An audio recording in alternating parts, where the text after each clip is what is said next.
本日は公開シンポジウムリベラリズムと民主主義の未来を巡る日米対話にお忙しい中、たくさんの方にご来場いただきまして誠にありがとうございます。今週は台風もありまして、台風までデニーン先生のお話を聞きに来たいのかと一瞬ハラハラしましたけれども、なんとかお天気も持ちまして、このようにたくさんの方々に来ていただいて本当にありがとうございます。申し遅れましたが、私本日の進行を務めさせていただきます国際交流基金国際対話部長の原と申します。どうぞよろしくお願いいたします。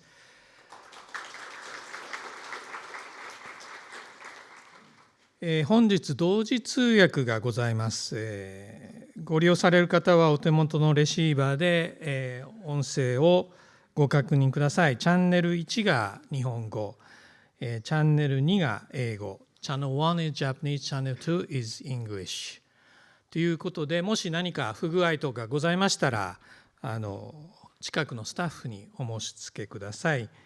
それからお手元に多分お配りしているプログラムと、それから質問表というものを一緒にお配りしていると思います。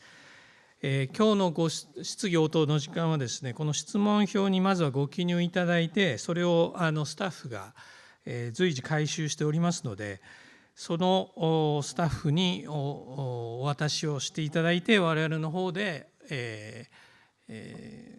質疑応答の時間にそれをフィードしていくということになっております。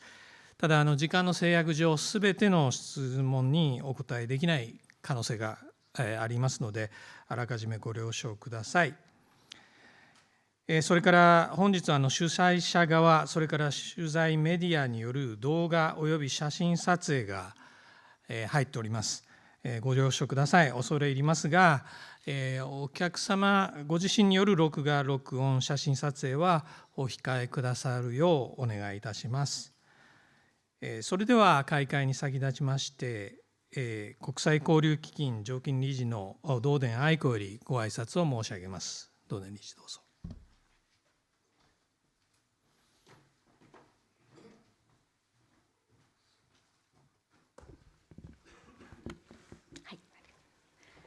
皆様こんばんは。堂田愛子でございます。4月から常勤理事を務めております。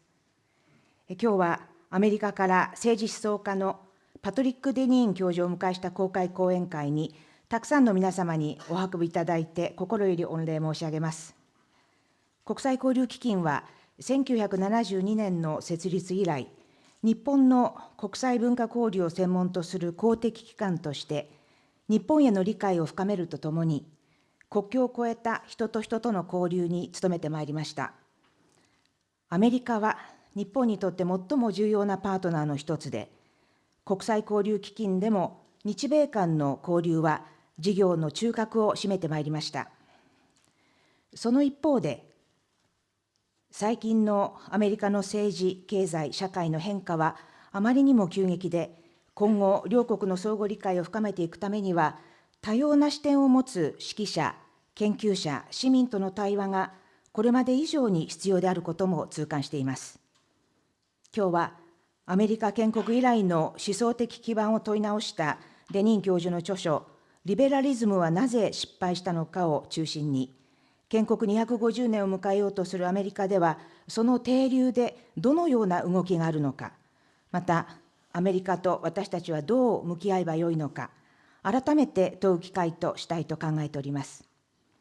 そして今日は、民主主義とリベラリズム研究の第一人者、東京大学の宇野重規教授、そしてアメリカ思想史に精通していらっしゃるジャーナリストで思想史家の会田弘継氏にもご登壇をいただきます。よろしくお願いいたします。世界では分断が深まり、対話の機会が失われつつあります。国や文化、信条を超えて学び、語り合うことは、これまで以上に大切ではないかと、皆様も感じていらっしゃるのではないでしょうか。リベラリズムと民主主義をめぐる今日の対話も、今後の日米交流の新たなありようを示唆するものとなりますことを願いまして、開会のご挨拶といたします。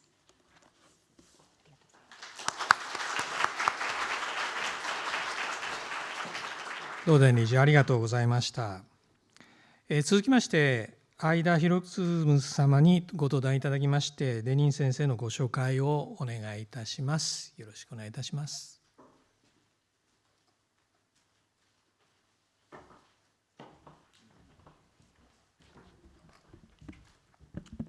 はい、皆さんこんばんは。会田でございます。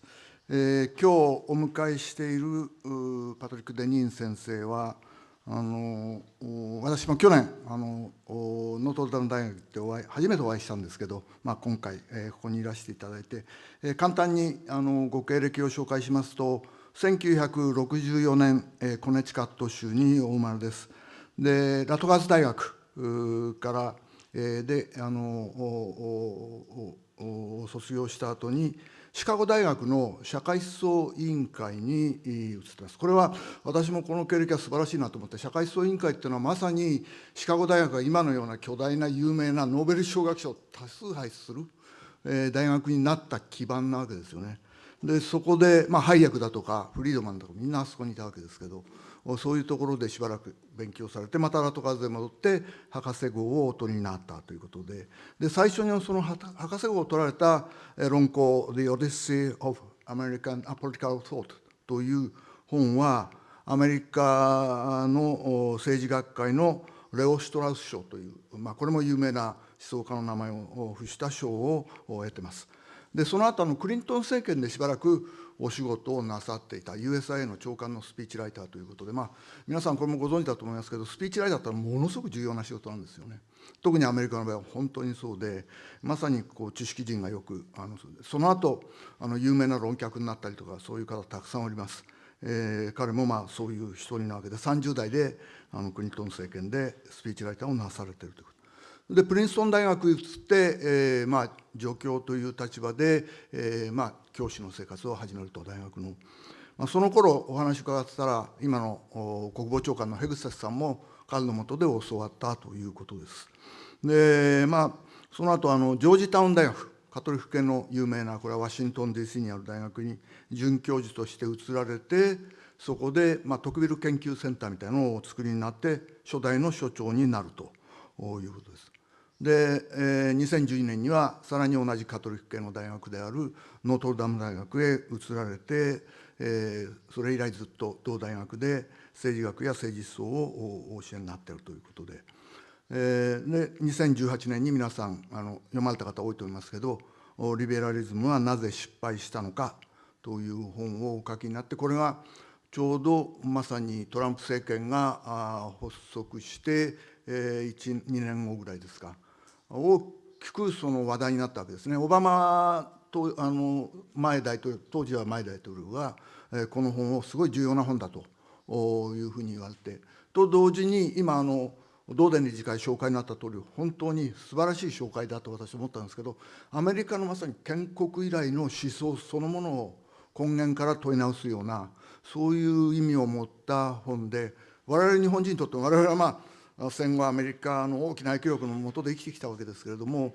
もう一度そのことをもしかしたら根源的に考え直してみる必要があるんじゃないかというふうに思わせるような本です。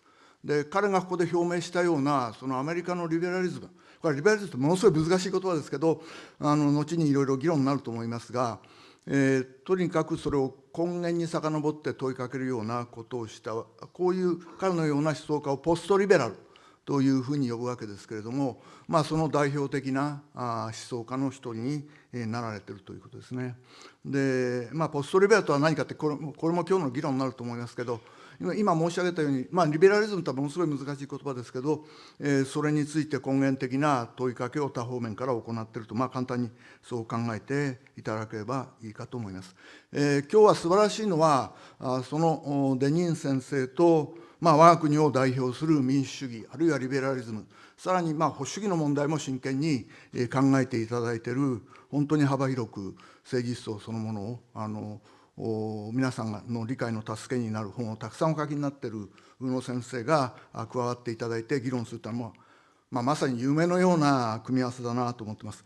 ちょっと宇野先生、もう皆さんよくご存知で、あえて私が紹介する必要はないんですが、今年に入ってちょっと見たらば、一番最近出たのは政治とは何かって、現代講談写真書ですか、現代新書ですね。それをはじめとして、それでも民主主義を信じる、対話を作る、それから古典入門、ルソー社会契約論と、もうすでに4冊も今年本を出された、英語で言うと実にプロリフィックな思想家、公共知識人だなと思ってます。そういうことでデニーン先生と宇野先生の一種対話になると思うので、私はそこをちょっと補佐できるところがあればしたいと思ってるんですけど、本当に夢のような機会がこれから1時間半ぐらいになりますので、皆さんどうぞよろしくお願いします。ありがとうございました。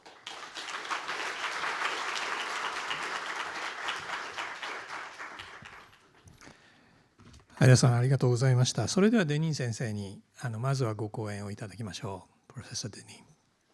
Floor is yours.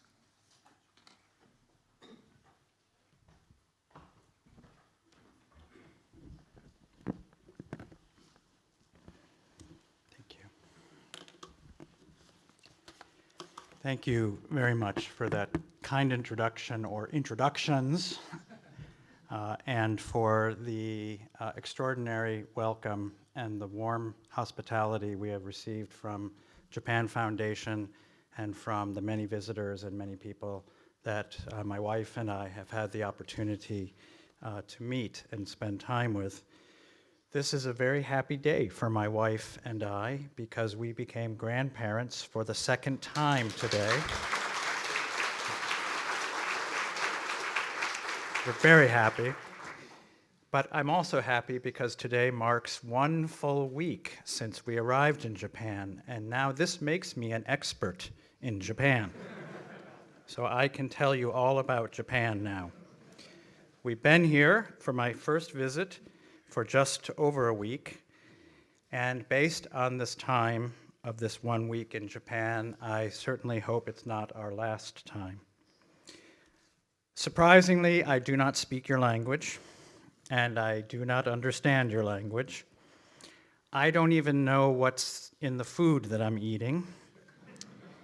I don't know exactly when to bow or how low to bow.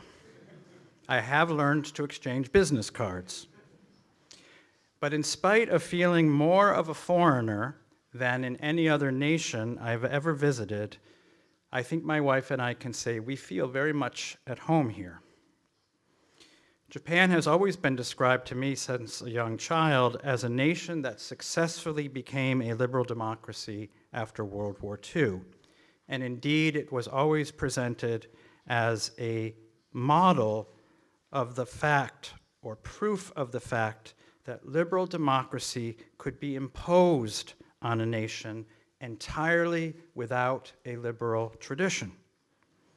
It became the model that many leading intellectual and political figures during and after the Cold War believed could be replicated, and could be replicated successfully all around the world. It was behind the idea that by militarily conquering nations like Iraq and Afghanistan, we could make them into liberal democracies. It lay behind the view that by introducing and encouraging liberalization of the economies of Russia and of China, we could make them into liberal countries. Maybe this theory was not altogether true. Still, in the minds of many in the US, Japan remains an aspirational model for liberal democracy as a universal form of political rule and organization. It marks one of the data points of the end of history, to quote when I think of your fellow countryman Francis Fukuyama, who wrote famously in 1989. But in my very short time here in Japan, 1 week, since I'm now an expert, I would describe this place and its people somewhat differently than simply describing it by the label liberal democracy. It is liberal in its political form, yes. Of course, this Constitution was modeled very much on both the American and Western models of constitutionalism, liberal constitutionalism. It is a representative democracy. It is modeled on the idea of separation of powers. And of course, in its economic form, it very much has adopted economic liberalism in the form of market capitalism. But I would not describe Japan that I have seen thus far, and I'm willing to be corrected, as liberal in arguably what is the most important respect: its culture, its people, its way of life. I'm hesitant to make such a bold and maybe hubristic statement, being a newcomer here, but I would dare to suggest that after only a few days in Japan, what I find is a nation that is formally, in its form, political form, liberal, but that it is substantively rather more traditional, communal, generational, other-regarding. This is why Japan feels a bit like coming home for me, because for all of the differences that I discover here, it reminds me a great deal of the time and the place that I grew up in an America that was also formally liberal. I hope this is being translated correctly. Formally, not formerly, formally liberal, but was also more traditional, more communal, more other-regarding. I grew up in a part of the United States that was praised by the great political philosopher and commentator Alexis de Tocqueville, whom I think we will discuss, who observed in my part of the country, New England, its practices of township democracy and praised what he found and what he observed very close to where I grew up. A form of democracy that was interpersonal, face-to-face, other-regarding, ground in a devotion to localism, community, and citizenship as a kind of discipline. In many ways reflecting what Aristotle described citizenship as the art of ruling and being ruled in turn, a lesson that one has to learn. He in fact describes it as in a way like a soldier who learns to ride a horse in a cavalry and then can eventually lead a cavalry over time. Democracy in the New England townships, by Tocqueville's account, was not about the assertion of self-interest, but consisted fundamentally in speaking and listening, an interaction that resulted not just in the vote of my interest, but a change that would occur through listening and through speaking and through dialogue. Tocqueville described this as democracy in which, and I quote, "the heart is enlarged." We become larger, our hearts become larger, it includes more. Notably, Tocqueville described New England townships as, and I quote again, the primary schools of democracy. First schools, education, primary schools, the first schools. And in such schools of democracy, one learned to rule and to be ruled in turn. So it was very fitting, I think on my first full day here in Japan, that my hosts brought my wife and I to the primary school of Manatsuru. We arrived there to observe several children in the first grade, very early on in their academic lives, serving lunch to other students in the classroom. Those students who were waiting to be fed sat patiently at their desks until they were dismissed by their teacher to approach the food stand. The young students who served them, dressed in bright white aprons and white hats, scooped out rice and chicken curry, which smelled delicious. And they were charmingly awkward, sometimes not getting it quite on the plate, but they were determined and serious. Their fellow students took their plates back to their desks and sat, waiting, not yet eating, until everyone had received their food, and then spoke together in unison words of gratitude for the food and ate quietly. This is not an American cafeteria. As I watched this scene in Manatsuru, which I have been told is quite common in primary schools around Japan, I was, of course, struck by Tocqueville's words. The townships of democracy are the primary schools of citizenship. The citizens of New England, and here, the students that I saw in Manatsuru. No one would describe either those citizens in the townships of New England nor in that classroom as liberal individualists. Quite the opposite. As was described by Tocqueville of New England, and what I witnessed in Manatsuru were the primary schools teaching young people and older people lessons in duty, service, mutual obligation, respect, and community. In the course now of the following 7 days, I see these lessons that young children learn in Japan everywhere in the adults they become. These 7 days in Tokyo have been an absolute wonder for my wife and I, in the best sense. Everything we complain about almost every day about our lives in our small city and visiting larger American cities has been almost entirely absent to us in our time in Tokyo. Your city is clean. The streets feel safe and comfortable. We are absolutely stunned at how quiet this city is, in spite of having millions upon millions of people. People speak in quiet tones. The cars run quietly and orderly. I don't think I've heard a single car horn being beeped, which is not America. And I haven't heard one Harley-Davidson engine running through the middle of the city.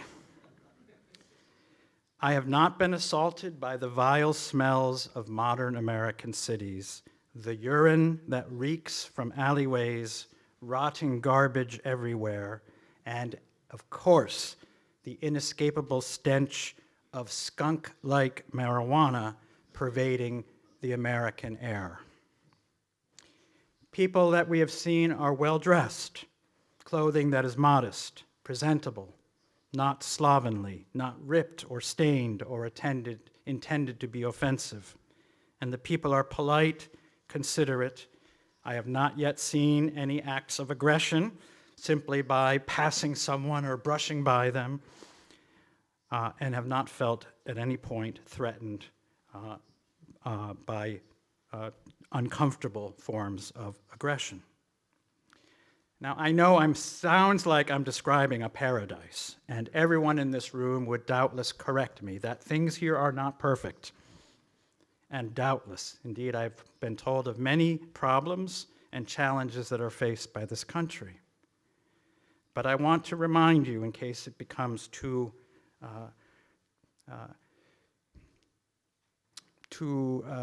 common, too obvious, and sometimes forgotten, how unique it is to experience what you experience every day. What I've encountered here over the past 7 days is, in spite of its foreignness, nevertheless a reminder to me of a world that I once knew quite well. Yes, America has always been more individualistic, more proud of its individual freedom, more self-expressive, but the America of my youth was much closer to aspects of Japan than it is today.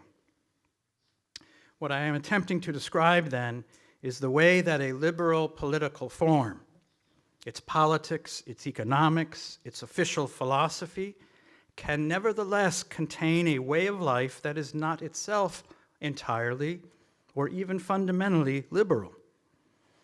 Any person, I think, in Japan would likely say that a defining feature of your political order is freedom. But it is a freedom that is tempered and disciplined and constrained in thousands and maybe millions of ways, and perhaps for many of you too many ways, but out of consideration for others. Let me give you one example. The simple act of not being loud, not speaking loudly, is for my wife and I a marvelous change. When one goes to a restaurant in the United States, you almost always have to listen to whatever it is the people next to you are talking about that day, even if you don't have any interest in what they're talking about. You will be involved in their conversation, which in many cases ruins our wonderful date because we hoped to speak to each other. This is, of course, a constraint on one's freedom to have to speak in lower tones. But of course, this results in a kind of greater and deeper liberty, the freedom to enjoy an evening with my wife. This kind of considerate citizenship that Tocqueville described within the townships of democracies was a way of life within the conditions of constrained freedom. Self-imposed forms of political limitation arising from the primary school of learning to be ruling and being ruled in turn. And I would submit that the United States, for much of its history, was formally liberal, like Japan, but not fully liberal in its way of life. Yes, again, it was more liberal, more individualistic than Japan. But the classrooms of my youth were not all that different from that in Montessori. Okay, we didn't serve lunches, but they were orderly. There was respect for the teachers. We learned lessons about our history, taught to us with the sense that we were learning how we were participants and therefore owed obligations to those who had come before us, especially in New England, where 250 years ago, next month from today, the Revolutionary War begins. And we were taught about those figures. I was taught about one figure very close to where I grew up, probably not known to you, named Nathan Hale. Nathan Hale was basically a spy for America who told George Washington where the British were, who fed the information back. He was caught and he was hung. And we went to visit his house and to talk about his life because before he was hung, he said some of the most famous words in American history. I regret I have but one life to give for my country. That is not an individualist. That is someone who believes in the common good. This was a lesson we learned in my school. At school, we would dress more formally, maybe not quite this formally, but we would dress more formally. And when we came home after school, we would change into our play clothes. Today, that distinction is largely, if not entirely, gone. I could go on. But it's important to stress that why I feel at home here has a lot to do with where I grew up. Tocqueville noticed the divide between how Americans spoke about their formal liberalism and how they actually lived. He noticed this. It was really striking to him. And he said, although their philosophy is liberal, and because their philosophy was liberal, they would justify their actions in liberal language, the language of freedom and of self-interest. He stated, even when they act altruistically, in an other regarding way, they would explain their actions in terms of self-interest and utilitarianism. And observing this gap between how Americans acted and how they explained their actions, he wrote this sentence: the Americans do more honor to their philosophy than to themselves. In other words, they're better than their philosophy. They're better. They honor their philosophy, but they're actually better than their philosophy. So why is it that my country today is in some ways more foreign to me than Japan of today? That I feel more of a stranger in my own country? America has become more liberal. Our philosophy and ourselves have become more conformed over the past several decades, and our way of life has matched our form, our official philosophy. We have increasingly become our philosophy.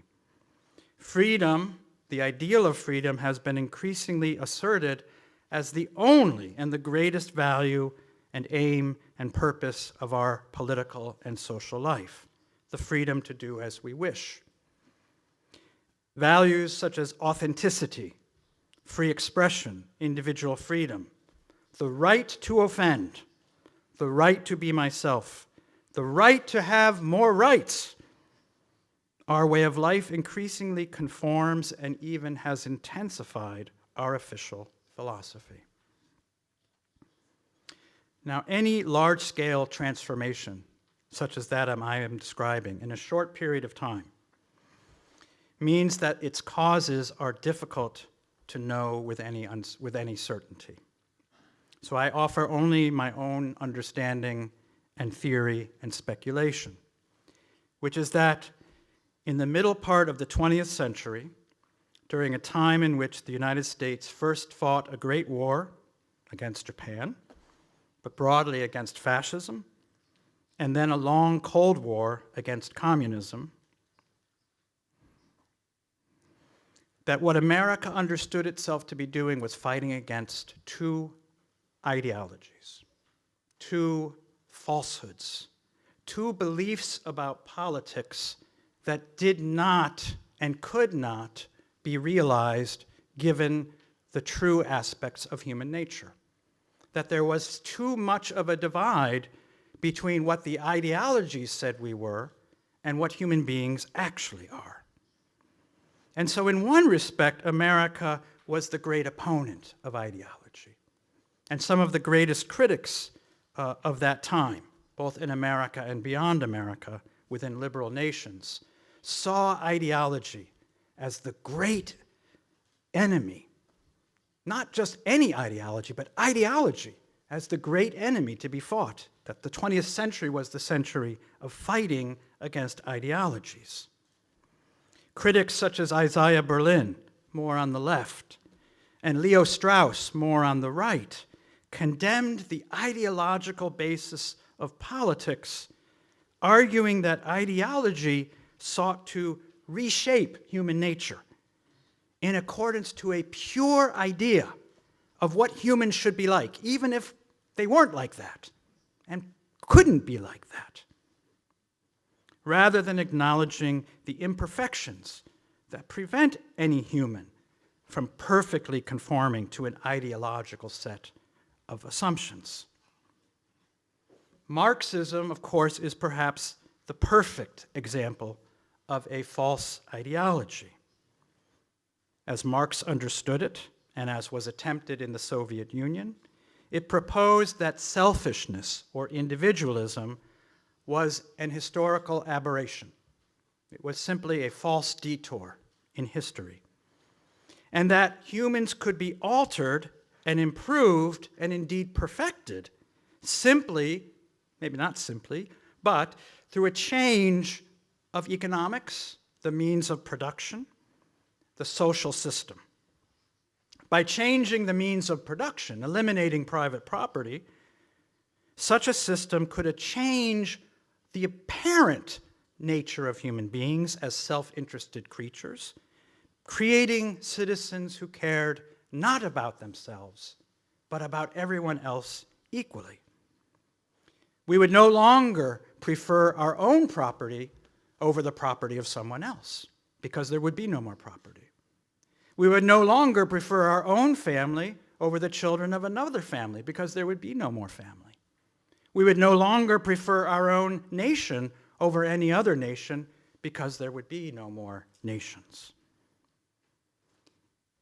In the effort to realize this beautiful vision, untold millions of people were oppressed, and many millions of people were murdered in order to make the crookedness of humanity straight, as Isaiah Berlin quoted. In the battle against the ideologies of fascism and communism, ironically, America itself became more ideological. In order to combat ideologies, it increasingly adopted and embraced an ideology. Increasingly, everywhere there was a growing insistence that the American way of life must conform to our liberal philosophy. What Tocqueville saw as separate had to be narrowed and finally made identical. Any limitation on individual liberty was understood to be essentially moving in the direction of either fascism or Marxism. And to this very day, in fact, every morning I wake up to discover that I am either a fascist or a Marxist. Depends whether it's the New York Times or the Wall Street Journal. But to this day, there is no more powerful accusation that you can level against anyone who argues that individual liberty is not the summum bonum, not the end of all ideas and purposes of life, than to be accused by the great ideological sins of believing in either fascism or communism. And so any prominent person on the right who argues for social constraints in the social sphere is liable to be accused of being a fascist. And any person on the left who argues for the constraint of individual liberty in the economic sphere is liable to be accused of Marxism. And if you argue for limitations in both spheres, you get both every day. Our fear of ideologies, the ones we were combating, made us more ideological. In the period of time in which I grew up and became an adult, this ideological transformation of America was advanced on every front. While most of us, and probably most of you, were paying most attention to the very entertaining political divisions that we get to read about every morning or get to watch on the news programs. What are the Democrats doing? What are the Republicans saying? The battles that take place every day and every 4 years. We were all like frogs being boiled. We did not notice that each side was advancing the ideology of liberalism, with the result that America as a whole was conforming itself more and more to its philosophy. We were doing less honor to ourselves and more honor to our philosophy. The left, or progressives, though sometimes called liberals, were champions of individual liberty in the social domain. Their full ideological expression, emergence, occurred especially in the late 1960s, with insistent calls to overthrow the old customs and the old manners pertaining to social life. The old-fashioned expectation that young people should be deferential to the authority of their elders was rejected firmly and loudly, and especially with the refrain that became common in the late 1960s, "Don't trust anyone over the age of 30. Long-standing norms about dating, courtship, marriage, having children, and someday, one prays, grandchildren, were replaced by raucous calls for free love and sexual liberation. Anyone who resisted was a square. Education was transformed and continues to be transformed at this time with traditional curriculum that would praise a man like Nathan Hale, replaced with stories increasingly of America's sins, which are many, but only of America's sins. And there was no reason or logic to a curriculum any longer. A curriculum, which means literally a course, a track that one follows. A curriculum was replaced by the model of the cafeteria.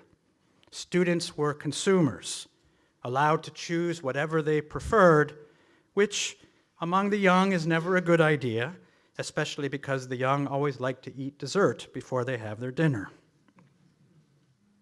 Culture, as a formative set of practices and as a way of life, was replaced by what I call an anti-culture. A smorgasbord of cultural ingredients that, of course, seemed like a wild bazaar of infinite choice, but one without any guiding or limiting principle. Culture then increasingly became like the restaurant life that's so wonderful here in Japan. You can have any kind of food. The French food is amazing. But those ingredients are now detached from the culture in which they were embedded. no longer bearing with them the cultural forms and lessons and teachings of which they were a part. This social revolution was met by another and seemingly opposite revolution some years later, roughly 10, the Reagan Revolution, about a decade later after the student protests of the late 1960s. It takes a Californian to come and say, this is bad news, people.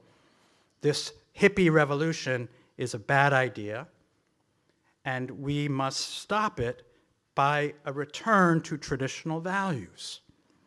For Ronald Reagan and the conservatism of the 1980s, the language of family values became a refrain in the campaign of 1980 and during the 2 terms of his presidency. But the Reagan Revolution was driven by a different kind of radical liberalism, economic liberalism, or libertarianism, or in more recent years, what has come to be described more critically as neoliberalism.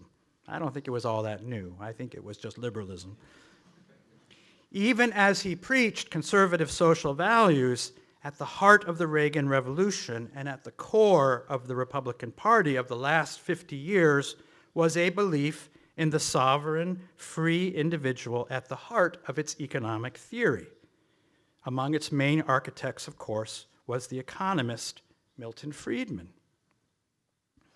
Now, it's interesting to note, at the same time that the students were rising up in the squares of Berkeley University, Milton Friedman was publishing essays in the New York Times. And what was he arguing? Complete and total freedom in the economic domain. That especially those who acted in the economic domain should give no consideration to the social consequences of their actions, because that is to interfere with the primary pursuit of business, which is to make money. And if you are not making money, if you are thinking about social issues, you are betraying your work. In other words, Friedman was making effectively the same argument about economics that the students were making about their social lives. And yet we think of these as left and right. We think of these as opposite parties. In the universities, you could find a lot of liberals, a lot of leftists. They would teach in the humanities and the social sciences, and they would teach you Marcuse and Marx and Freud. And in the economics departments, you could find a lot of conservatives. They would teach you Milton Friedman and Friedrich Hayek and von Mises. But it didn't matter because you were learning the same thing. You were learning the same lessons. But this is what we called left and right. And these were the differences between the Democratic and the Republican Party. Each of the 2 sides of American politics was informed, perhaps most deeply, by a radically liberal set of commitments that prioritize the freedom of the individual. But it's worth noting they also contained a more communal set of commitments, or at least language. Along with their radical form of social individualism, the left emphasized the need for a more social economy. They criticized the right. And along with the more radical economic individualism of the right, of course, also emphasized family values, religion, and traditional morality. Now, every few years, the voters would decide which of these arrangements they would prefer. And many voters, and a growing number of voters, did not want either liberalism. In fact, you could say that those who became the Trump voters no longer wanted either economic liberalization in the form of neoliberalism, globalization, deindustrialization, financialization, and everything else. And nor did they want social liberalism in the form of the sexual revolution, the breakdown of the family, the breakdown of communities, the loss of religious belief, and the disdain that the elites had for their old-fashioned values.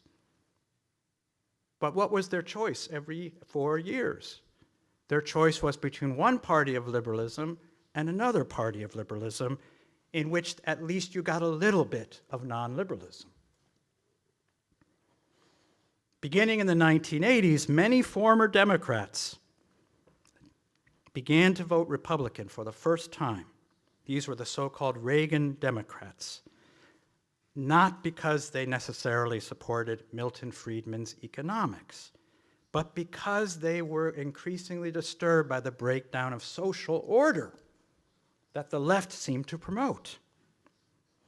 But then a few years later, suffering already under the consequences of economic liberalism, of libertarianism, these same voters voted twice for Bill Clinton, who told them that he would help rebuild American economy. It's the economy, stupid. That he would stop the neoliberalism of the economy. Every few years, the public, these voters would oscillate between one party and the next, believing maybe this time, this leader will save us from the consequences of extreme liberalism, of extreme individualism. And each time there was a change in office, it didn't matter because things got worse for them.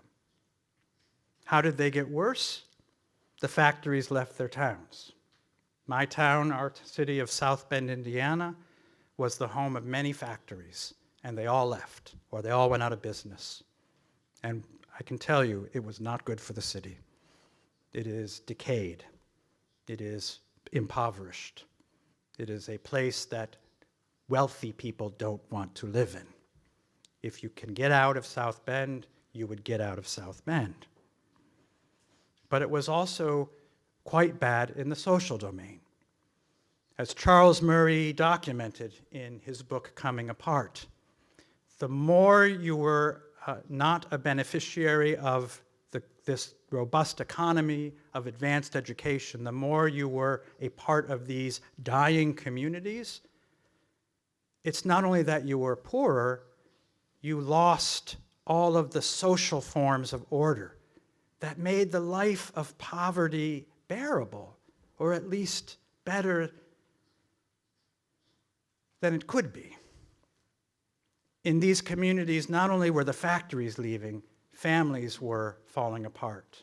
Community institutions ceased to exist. Religion ceased to be practiced.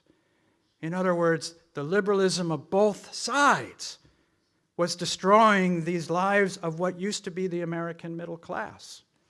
And if you want to read a little bit more about this, there's a book by a young man at the time named J.D. Vance called Hillbilly Elegy that was precisely about how this happened in his town of Middletown, Ohio.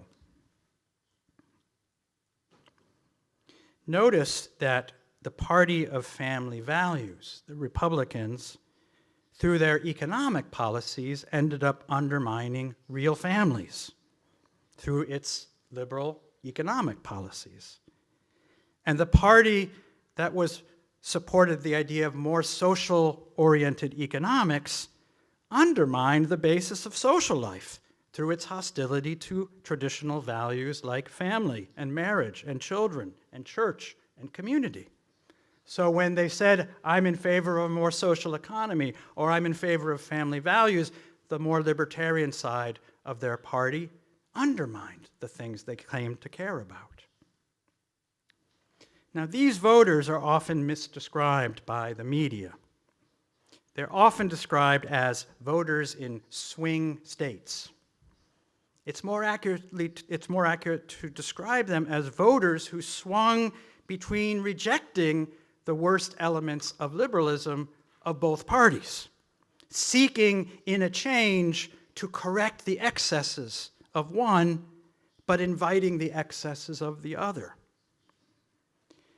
They were constantly tempted to seek relief from their declining circumstances by a steady stream of candidates from both parties, but 4 years later, they discovered that things had generally gotten worse. One piece of evidence is that for the first time in American history, around 2020, 2018, the lifespan of Americans for the first time decreased on average due to addiction to pain-killing drugs and a variety of other bad habits, bad health, bad community. In 2012, many gave up and they stopped voting. In 2016, they voted. One way then of understanding the Trump phenomenon is to pay a bit less attention to Donald Trump. This is always tempting. He's a big man. He's got a big voice. I don't want to sit next to him at a restaurant.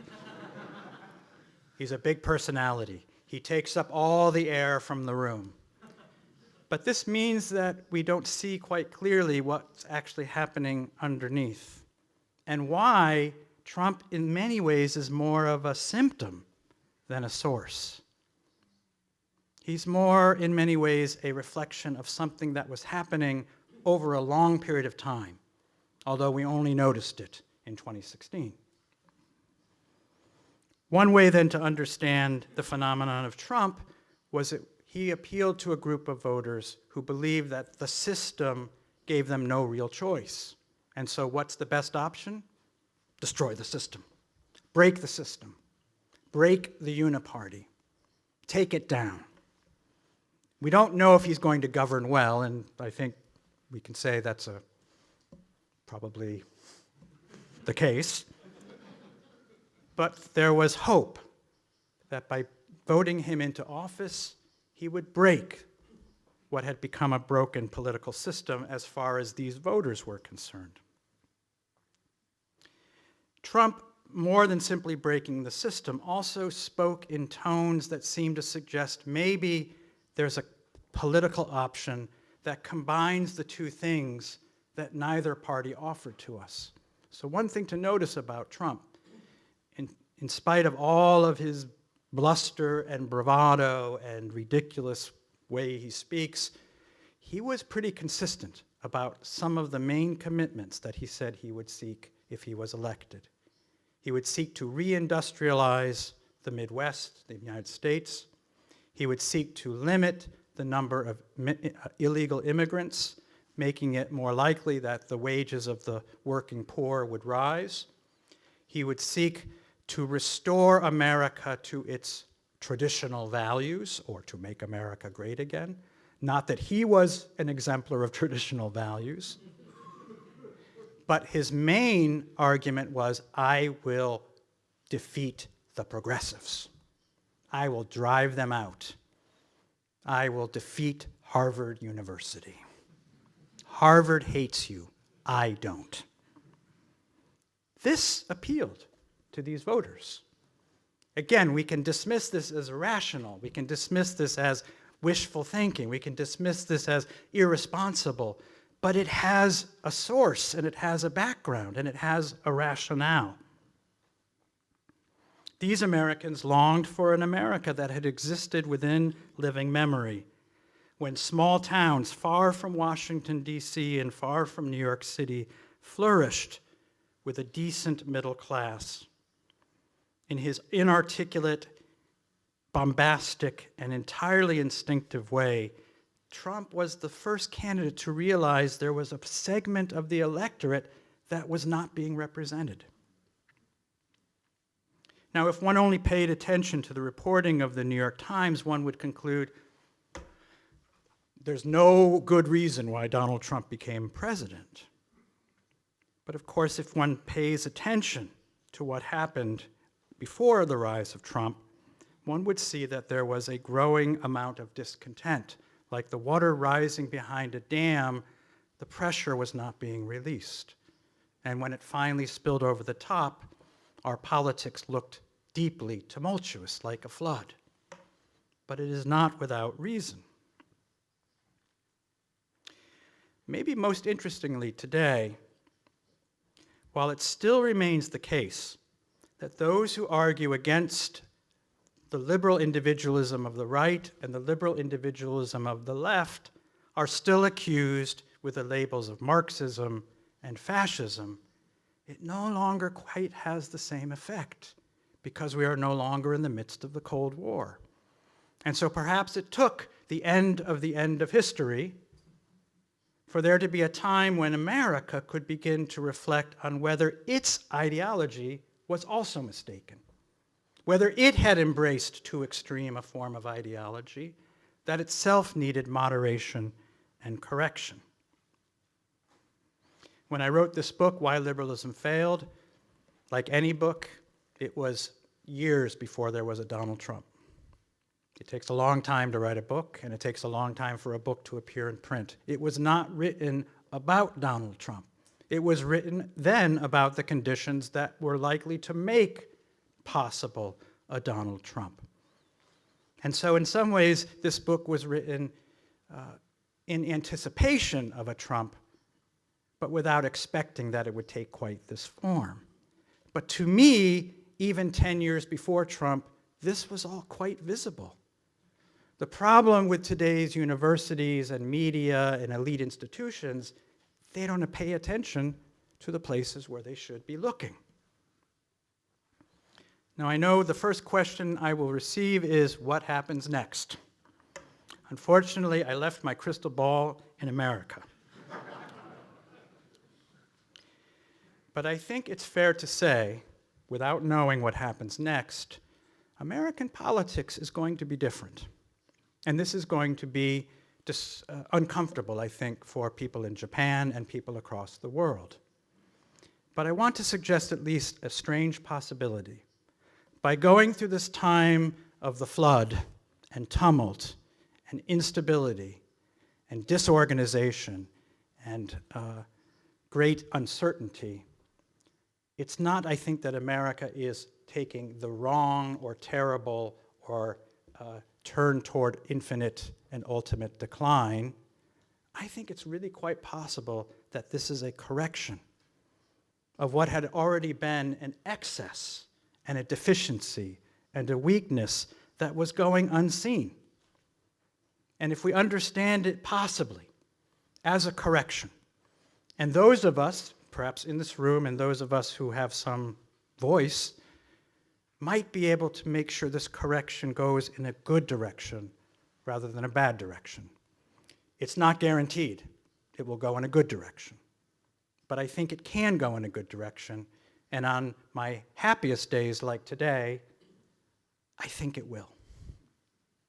Arigato.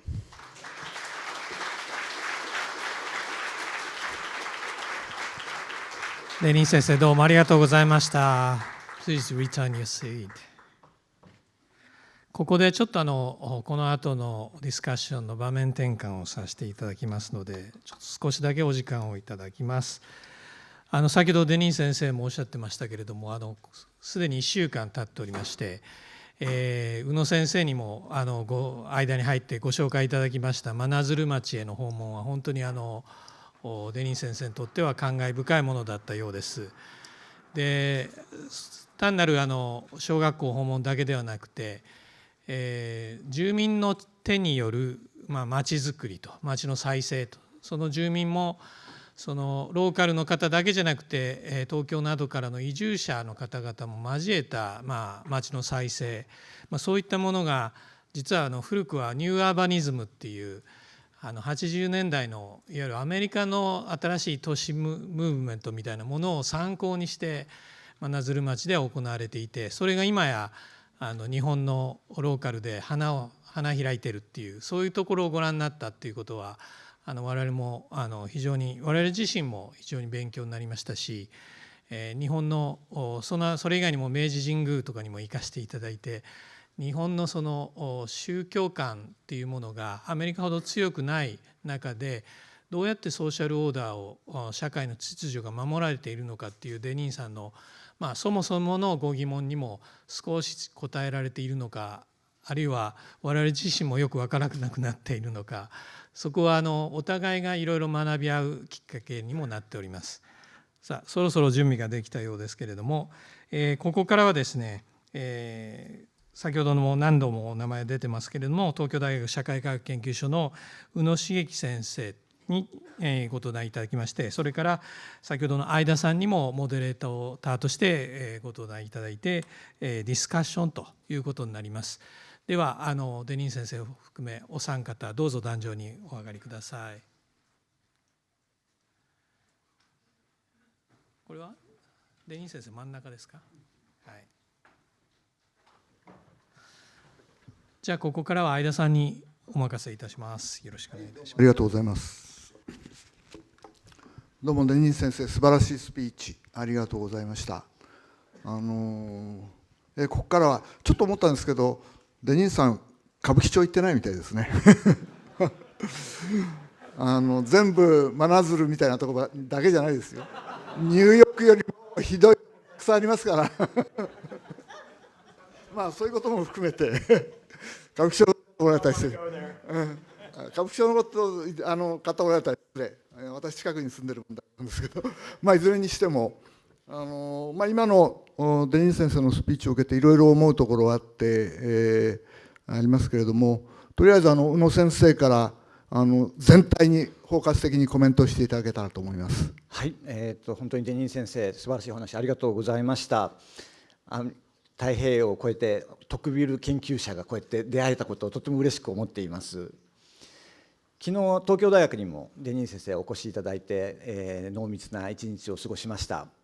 でその時もデニーン先生はこの大学は静かだねって言って穏やかだねとおっしゃってくださったんですけど、あれは台風のせいでほとんどの授業がオンラインだったためなんですけれども、それを含めて非常に静かで穏やかで素晴らしいというふうにおっしゃっていただきました。ネット上とかでこう調べますと、デニーン先生といいますと、先ほどお名前が出てきた J.D. バンス副大統領に対して非常に大きな知的な影響力を持っている方というふうに紹介されています。そういうふうな記事を見ると、そんな人がいらっしゃったのかっていう感じで、こちらもあるいは構えてしまうかもしれません。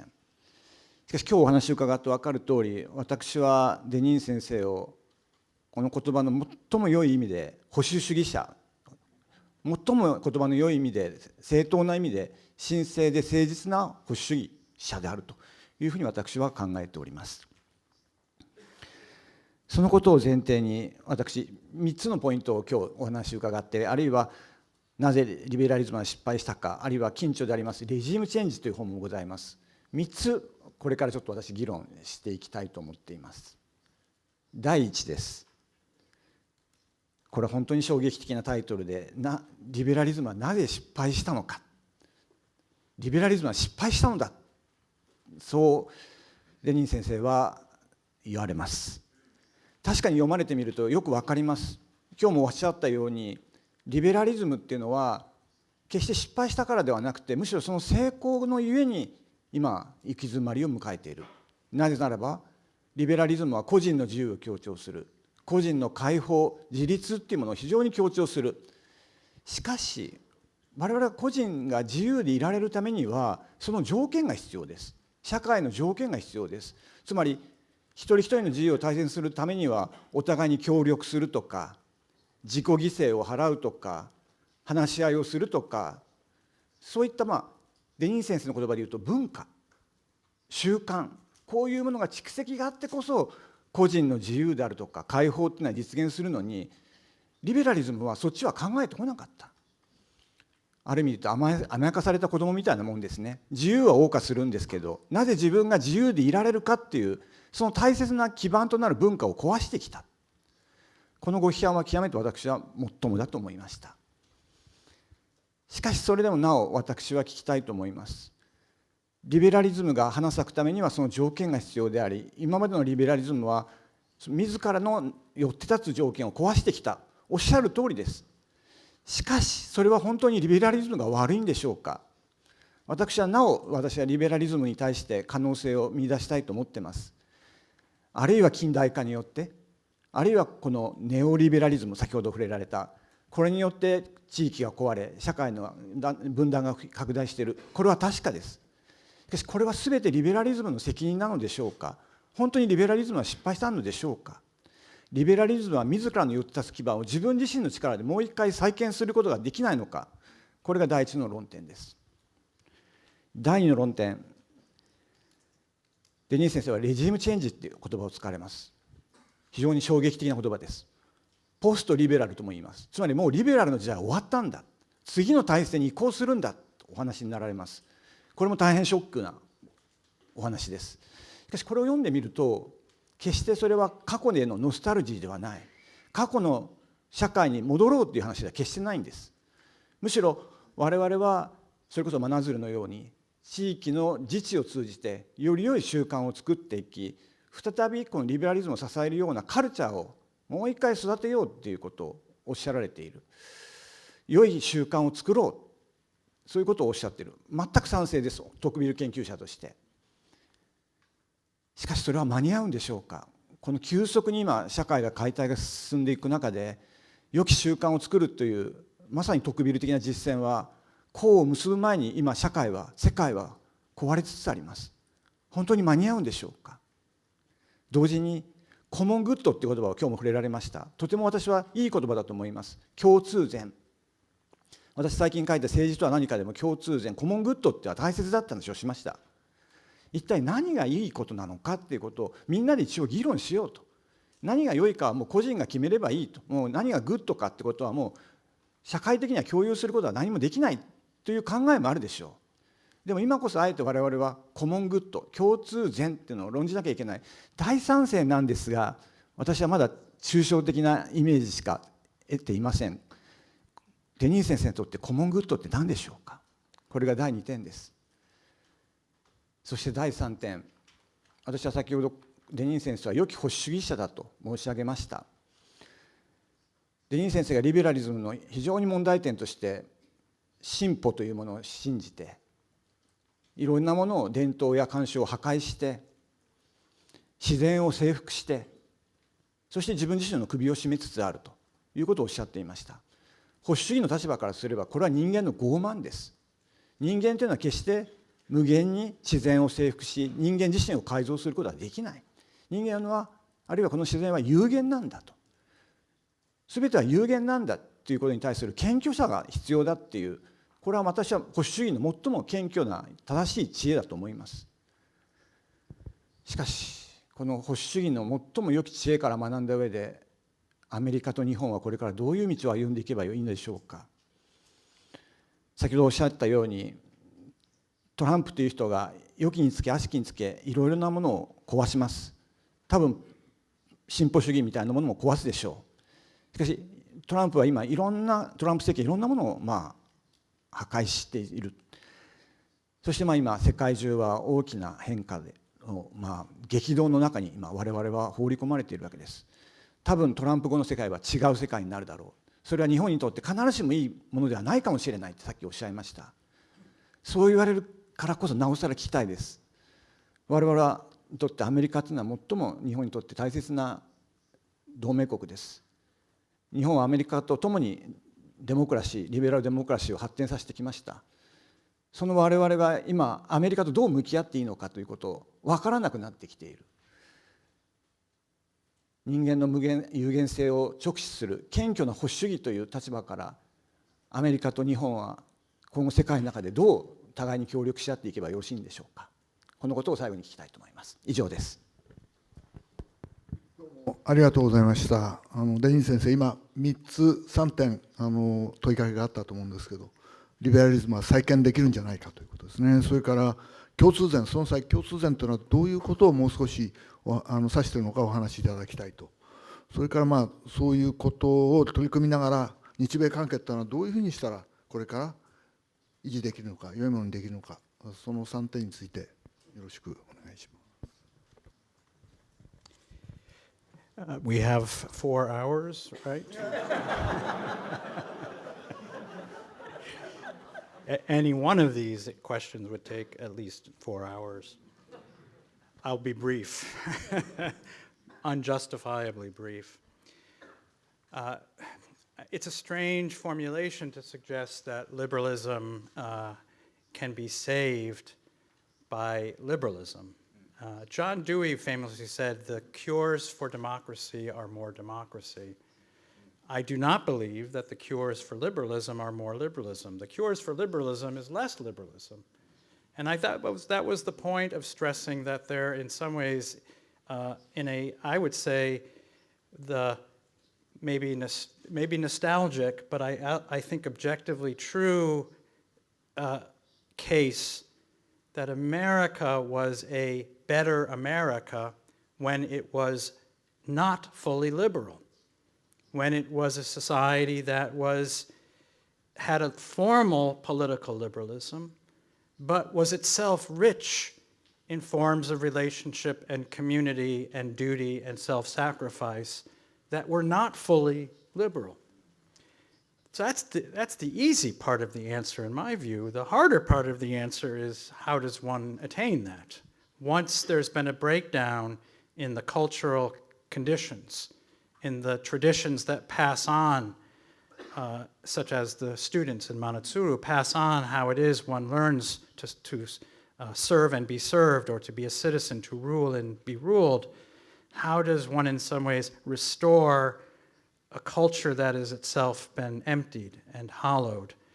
And I fear that the historical record is not very hope-giving, because in most cases when there's a destruction of a cultural tradition, there's not many cases in which it can be restored. My hopeful answer is that they're not entirely destroyed. They are a more modest and minor presence in our society. I'm tempted to ask my wife to come up and talk about her school, which is a private school formed in the Montessori tradition. And in many respects, as she told me and told others, it very much resembles aspects of what we saw in Manatsuru. So through the efforts of many citizens in the United States, this tradition is not unbroken. It's simply less vibrant, less present. It's a minor chord in a major symphony. We need to make it in some ways more of a dominant chord. And that can be done, I think, of course, through the efforts of many individuals in their communities. But I'm also of the view that there is going to be the need for assistance from the public order, from the res publica. And this leads me to the second question, which is, what is the common good? And of course, this is a big, abstract, philosophical question, but it's also something very practical. I would say the common good are the base conditions that allow for human flourishing. These are not mysteries to us. What allows for human flourishing are very basic elements, of course, very basic things like food and water and housing. In our society, the hope for health care, the hope for provision of health care, among other things, when a new child is born, that our son and daughter-in-law don't face the big bill that they're going to be receiving in a few days' time. Why is it that a country in our state, which considers it to be a place that cares about family values, makes it so difficult for young people to marry and have families and find homes for those families? This is where the political order, it seems to me, can offer some assistance. In the United States, we spend trillions of dollars over every year on our national defense. And my simple question would be, what is it that we think we're defending if our children can't have children, and they can't marry, and they can't have homes? So some amount of that, it seems to me, we might be able to divert. I know it's not happy news for Japan, but we might be able to divert, for a few less bombs, a few more families. The common good, then, I would say, is, among other things, we can measure it. One way to measure it would be, are we flourishing as a society regardless of our socioeconomic condition? Today in the United States, if you're wealthy, and if you are not even terribly wealthy, but you've had a good education, a really good university, you're far more likely to enjoy those goods that foster flourishing.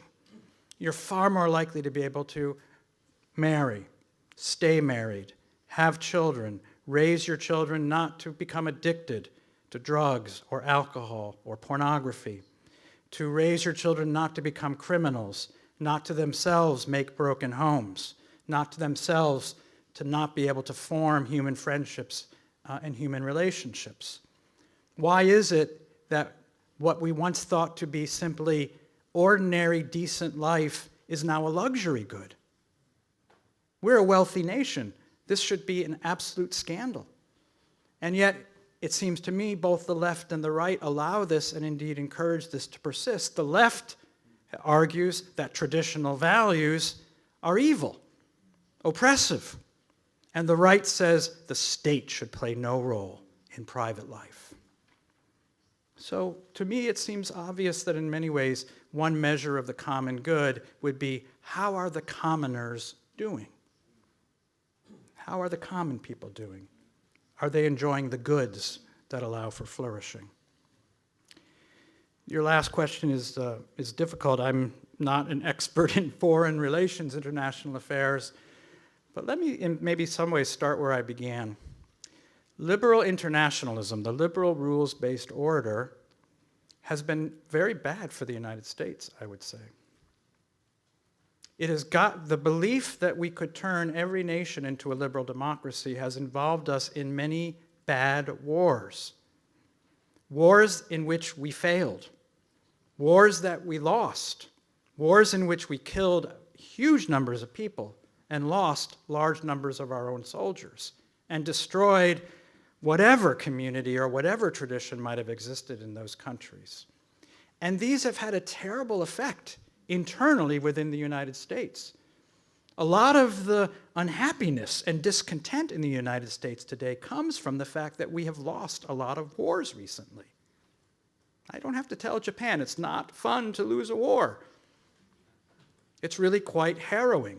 It's bad for the national soul. If you're going to fight a war that you can plausibly win, but of course fight it for the right reasons. And I would say that in many cases we've fought wars absolutely for the wrong reasons, and those reasons are because of our ideology. That we were convinced that the American form of liberalism was the universal, homogeneous idea of how every political regime should be organized. And we looked to Japan as a good example of how we could succeed. Like, again, you should come here and visit, and maybe it's not quite as liberal as you think. So I actually think this is very good news for Japan. A more reality-based foreign policy and view of the world will be, first of all, a more confident and more capable America when it comes to its military, its relationship to the nations of the world, what it can and cannot do. It is going to need partners. It must recognize the limits of its own power and its need for partners. And it's clear to me, certainly from listening to recent speeches, including not quite my former student, Pete Hegseth. He wrote his thesis with me, but I didn't have him in class. He should have taken a class with me. But Pete Hegseth's, Secretary Hegseth's recent speech in Singapore was very clear indication of a strong commitment to a partnership precisely because we don't think we're going to turn China into a liberal democracy, and we're going to need allies to check it, to balance it. This is, of course, realism, but realism is based in reality. So I think what is happening now between the United States and Europe, and this might be fearful to you, is not likely to happen between the United States and Japan. The United States and Europe relationship has become quite sour because Europe became quite accustomed to having this military shield without the willingness, really, to step up and defend itself. And in many ways, enjoying a kind of social liberal paradise that was free, that was freeloading on American taxpayer money. And so part of what's happening now with the United States and Europe is the United States is telling this teenage child, it's time to grow up. It's time to grow up, get a job, clean up, get out of bed, and get your house in order. And it's tough love, but it's necessary. And I think the future relationship of Europe and the United States will be stronger for it. It hasn't been a good relationship. But I think the situation here is quite different, and I think it's understood. Yes, the United States will ask Japan to do more, perhaps in terms of contributions, perhaps also in terms of armaments. Right? You have a self-defense force. You have a lot of self-defense. But this is, of course, what nations ultimately have to do. So I predict, again, I'm a happy day for me. I predict that the relationship will be strong and in many ways will grow stronger on the basis of a realism rather than a false ideological understanding. どうもありがとうございました。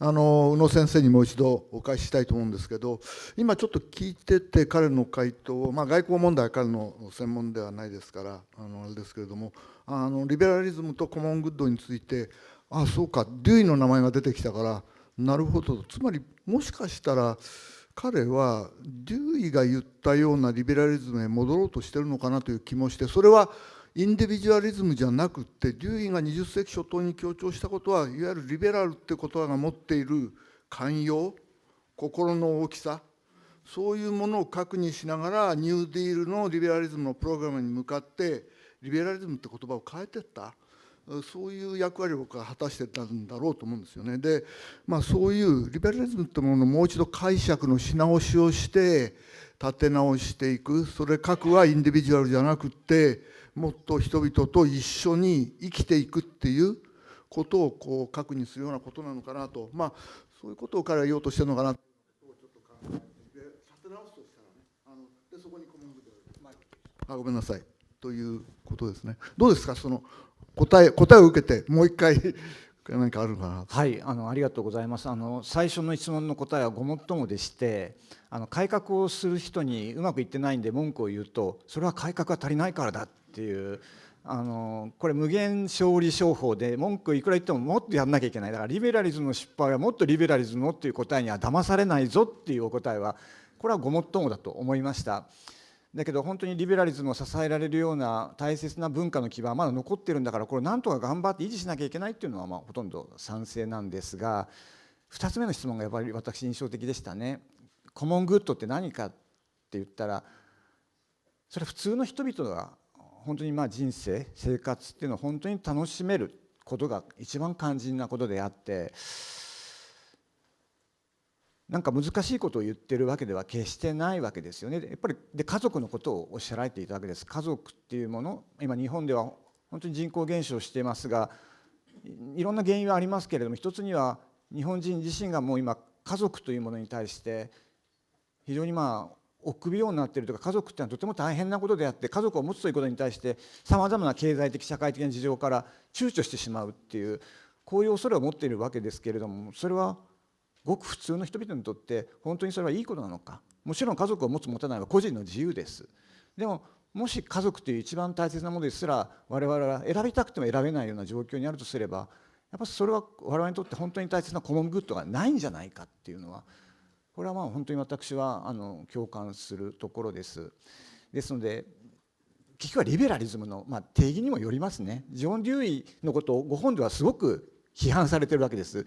ですから私はほとんどデニーさんはデューイっていうのはやっぱほとんどライバルであり敵であるっていうふうに思ってらっしゃるのかなと思いましたけれども、結局はリベラリズムっていうものをどう考えるか、もういろんな定義がリベラリズムってありますけど、その問題に結局は行き着くのかもしれません。レオ・シュトラウスの影響を非常に強く受けられていらっしゃるデニーン先生ですので、すごくわかるんですけど、やっぱり最後はリベラリズムは何かっていう問題、今日ここでまた議論できればいいと思います。はい、ありがとうございました。ごめんなさい。ちょっと私からお二人に問いかけたいのは、トクビルを引用していろんなお話をされましたけれども、宇野先生もう一度振りますけれども、彼が引用しているトクビルの、思想の在り方についてどうですか。なんか意見が一致するところしないところあるんじゃないかなと思うんですけど、その点について宇野先生にちょっと同じトクビル学者として、彼のトクビル観というのをどう見たかみたいなのをちょっと宇野先生からお話ししていただけないたいなと思います。ほとんどトクビル解釈においては違うところありません。本当に小さな小規模な地域のデモクラシーっていうのが社会を支えているんだ、そこが基盤なんだっていう、でそれを支える伝統文化、この力を信ずるという意味でも、私デニーン先生のトクビル解釈に全く異論はございません。またこれ昨日私ちょっとずっと議論して一番面白いなと思っていたのは、近代の歴史観っていうのは大体進歩史観で社会がどんどん良くなっていくっていう史観だけれども、トクビルは違うと。だんだん本当に社会が良くなっているかわからない。で民主化はもちろん平等化が進むことはいいことだけど、平等化にはものすごくいろんな弊害もあるし、アメリカのデモクラシーやリベラリズムがこのままうまくいくとは限らないっていう病理の部分を見出す。民主主義とか平等化はいいことなんだけど、個人主義もいいことなんだけど、基本的にはだけどそこにはいろんな病理もあるっていう、この病理をえぐることが非常に巧みなのはトクビルのいいところだっていう、私は本当にその通りだと思いました。ですからトクビルっていうのは自由社会の病理をうまく見つけてくる。だからそういう意味で本当に私はデニーン先生のトクビル解釈に基本的に全く共感しているというふうに思います。私からデニーン先生にちょっとお聞きしたいのは、お話を聞いてると、つまりアメリカはもしかしたら、ちょっとシンプルな言葉で言うと、コミュニタリアニズムをもうちょっと重視した方がいいのではないかというふうに聞こえるんですけど、アメリカではそのリベラリズムとコミュニタリアニズムの論争っていうのはもう一方であったわけで、そこで明らかにそのリベラリズムは失敗していて、アメリカはコミュニタリアニズムの要素をもっと取り入れた方がいいと、そういうこの論争で捉えるとそういうことになるのかなと思うんですけど、そこはどうなんでしょうか。で後でその同じことを宇野先生にもちょっと聞いてみたいと思ってるんですけど。The school of communitarianism, it's always nostalgic for me because this was the dominant debate in my discipline of political theory when I was in graduate school. It posed those who were defenders of liberalism in its various forms, of course on the progressive left, someone like John Rawls, more on the libertarian right, someone like Robert Nozick, both professors at Harvard. I wonder if they talk to each other. And opposed to them was another figure at Harvard, Michael Sandel, among others, and a former late colleague of mine, Alistair McIntyre, and a range of thinkers who argued for the falsehood of the liberal anthropology and argued for the need for a more communal form of thinking about our lives. In this sense, I emerged in graduate school from these debates, and in some respects, it's amazing to me 200 people are in this room because these are just old debates and nothing new here. On the other hand, I do think there is something new here. The communitarians, I think, by and large, believed that communitarianism was an adjustment within liberalism. It was, I think, following the suggestion of Professor Uno, that it was a way that liberalism could be corrected without in some ways confronting the deepest core values and commitments of liberalism. And I suppose one of the reasons why a few of us began speaking of post-liberalism was really to indicate that this wasn't merely, we weren't proposing merely an adjustment within liberalism. Something more radical was needed. A real reconception that didn't begin within the liberal frame, but proposed a fundamentally different frame and a different anthropology. If I could put it this way, communitarianism was in some ways the argument that the liberal frame could support these more communal institutions, which is true. That was the point that I made when I began my talk. The point of post-liberalism addresses some of the questions we've been talking about, which is whether once those practices and forms of life have been uprooted, whether we can simply assume they will arise again, or whether in some ways it needs to become a part of our thinking about political life to foster and support these aspects of life. Again, I'll offer another example. I'm very, Montessori was interesting for me, as was mentioned, for reasons of not only the children, school children, but for new urbanism. New urbanism is a way of designing towns and cities basically according to the rules of old urbanism, essentially walkable, human scale, thinking about beauty, thinking about the aesthetic atmosphere, making one's spaces, one's public spaces, a kind of public utility of aspiration, beauty, and the experience of the common good visible through one's buildings, through one's public spaces. One only has to walk through the public squares of many old European cities to see exactly how the old urbanism was meant to inspire, and it does. Americans flock to European cities every summer, and yet we don't build like European cities. We build the opposite. It's very difficult to build in this style and in this way, in part because the ethos of American developers is to do everything as cheaply and quickly and with as bad materials as possible. This is funny, but it's true. And it means that there's no public incentive being given to build in a different way. Now, why is it that hundreds of years ago, when these towns and cities were much poorer than towns and cities today in the United States, build beautiful buildings out of expensive material that were meant to last for hundreds and hundreds of years? This, of course, was part of the culture. That's gone. Do we now expect developers to come in and out of their own pockets, build beautiful buildings with expensive materials meant to last for hundreds of years when they have to report their earnings in the next quarterly report? And as Milton Friedman taught us, don't think about public goods. What will correct this? Here is where I think public policy, politics, can help us. But we can't turn to the lessons of liberalism for these correctives. We need to actually have a politics that puts forward and advances the ideals of the common good. And one of those common goods is literally the public dimension of our built environment.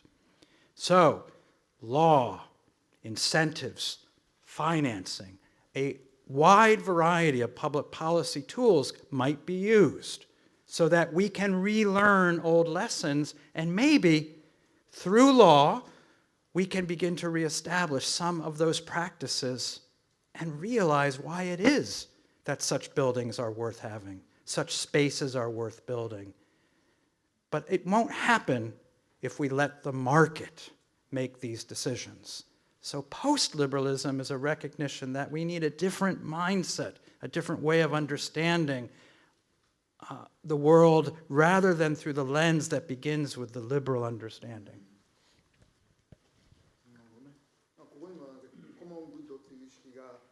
働いていればそういう共通の景観だとか共通のそういう強靭な建物をみんなで作って利用していくとか今ある意味で具体的なコモングッドの姿がここにも見えたような気がするんですけど、またかえってそのコミュニタリアンなアイディアっていうのがリベラリズムのアイディアと私が言ってるのはなんか混交してうまく働くことができるんじゃないかなという気がするんですけど、その辺含めて宇野さんはどういうふうにそういうこんな言葉で言うとちょっと政治学の言葉であれなんですけどどうなのかなという気がするんですけど、どうですか。はい、これもなんだか私も3時間ぐらいかかりそうなんで短くします。私リベラルコミュニタリアン論争は1980年代アメリカで展開し、90年代以降日本にも導入されて非常に大きな力を持ちましたが、結論から言うと私は懐疑的です。つまり個人か共同体かこのどちらかを二者択一で選べるはずがない。この両者は共に発展しなければならない。ですからコミュニタリアンと呼ばれる人たちも実はバラバラでして、サンデルはやっぱりロールズのリベラリズムがあまりに個人を抽象的に捉えすぎている。これはこれで最もだと思いました。チャールズ・テイラーは個人というのは多様な文化の中に根ざして生きる存在であって多文化主義のことを議論しました。で先ほど触れられた、同じノートルダム大学のマッキンタイヤは中世ヨーロッパのトマス・アキナス以来の伝統を論じました。全然違う人です。なのにそれを乱暴にコミュニタリアンと呼んでリベラリズム、個人主義的なリベラリズムと対比するというのはそもそも無理なのであって、私は個人とコミュニティ、個人と伝統っていうのは決して矛盾するものではなくて両立すべきだと思います。まさに今日おっしゃった景観こそがコモングッズだというのはおっしゃる通りで、日本でも状況は同じで、今多くの若い人は古民家を再生してそこに住みたいと言ってますが、これものすごいお金がかかるわけですよね。経済や社会や法律の仕組みが全部壊して安い建材で建物を作った方がはるかに安いって方向にしちゃえば、みんなそれをどんどん壊していくのは当然です。そういうものを本当に大切にするような政治や経済の仕組み、これを作っていかなかったらコモングッズなんてのは壊れる一方だっていうのは全くおっしゃる通りだと思いました。ということで、でも今のお聞きしてて、確かにその景観を大切にするような新しい生き方というようなものを取り戻していかないというだろうと思うんですけれども、何かそこにやっぱりちょっとそれって贅沢なことなんじゃないかっていう気がして、今起きてる問題はもっと、デニーさんから話があったように、本当に人々が困窮化してる、子どもも若い人が持てないような状況になっている。その中でそれをもう一度立て直していく、そのコモングッドを見つけていく、そこには社会保障の話、あるいはその、医療保険の話とかね、そういうものがあるようで、ちょっとそのコミュニタリアンに戻ると、そのさまざまなコミュニタリアニズムの核にあるのが、やっぱりでもコモングッドっていう一つの考え方なんだろうなという気がして、もそのコモングッドもちょっと色合いは違うのかもしれないけど、やっぱりそこにコミュニタリアニズムっていうのは集約されていくのかなという気がするんですけれども、あまり議論しててもずっと長くなりそうなので、ここまでのところデニーさんからどうですか、そのコメント、宇野先生の答えに対するコメント何かありますか、コミュニタリアニズムについて。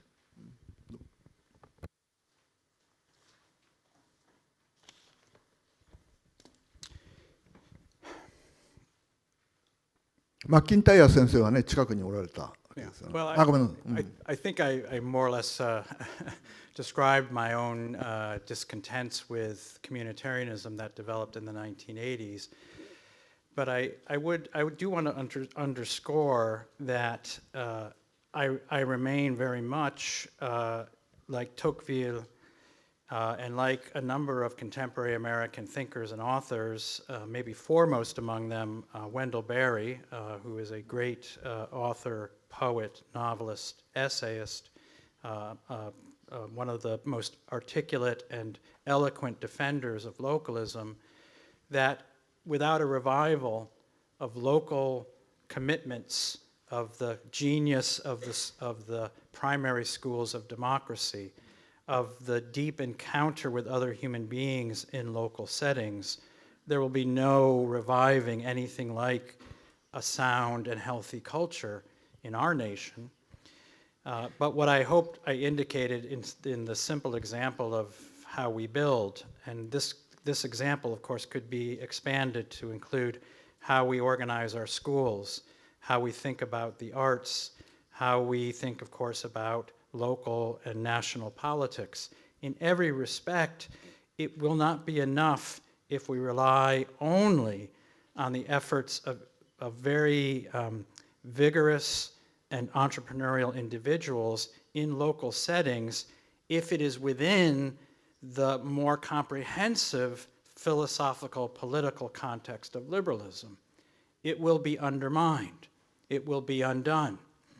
Imagine, if you will, a communitarian society, my wife's school, in which all the efforts to shape and raise those children to have a more communal, more other-regarding, more obligation-recognizing form of education, in which everything else they see and hear and encounter in their lives, from the media to university education to friends that they have in everyday life, every message they receive is just do it. Be yourself. Be authentic. We can keep going with these mantras. In other words, liberalism claims to be a neutral vessel. It claims to be content-free. It claims to leave us to make our own choices, whether we live a more liberal or a more communitarian life. But in fact, the evidence is in. Liberalism teaches, like every political order. Aristotle and Aquinas were right. Law is a teacher.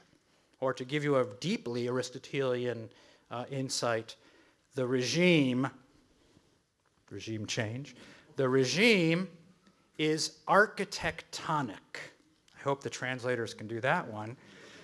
Architectonic is the Greek word meaning it is the foundation on which the building is raised. It's the skeleton of the building. Every aspect of the building will be shaped by its architectonic nature.